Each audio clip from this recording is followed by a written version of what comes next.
Welcome to our quick guide on creating poll messages on Discord, updated for the latest app layouts. If you've ever wanted to gather opinions from your server members in a clean, interactive way, polls are a great tool. Let's walk through the steps so you can set one up in minutes. First, open Discord. It sounds simple, but starting from a fresh screen helps you see where options live. Once you're in, select the server where you want the poll to appear. If you manage multiple servers, click through to the right one so you're not posting in the wrong place. Next, locate the channel where your poll should live.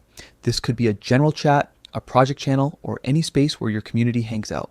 Tap on that channel to open the conversation thread. You'll want the poll to be easily accessible, so choose a place with good visibility and recent activity.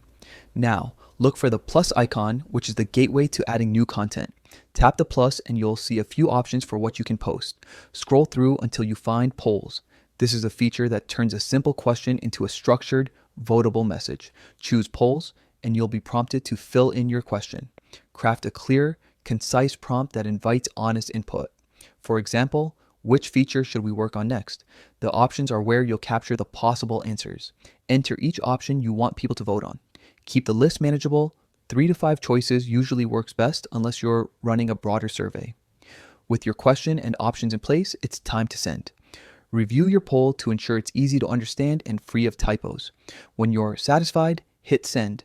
Your poll will appear in the channel as a clean, interactive message with voting options. Members can tap their preferred choice and you'll see the results accumulate in real time.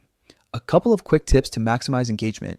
Keep the question topical and relevant to your community, pin the poll if it's time sensitive, and consider mentioning a deadline to encourage faster participation. You can also follow up in the thread with a brief summary of the results and what you plan to do with them, which helps people feel heard. That's all there is to it. Creating polls on Discord is straightforward and can significantly boost interaction in your server.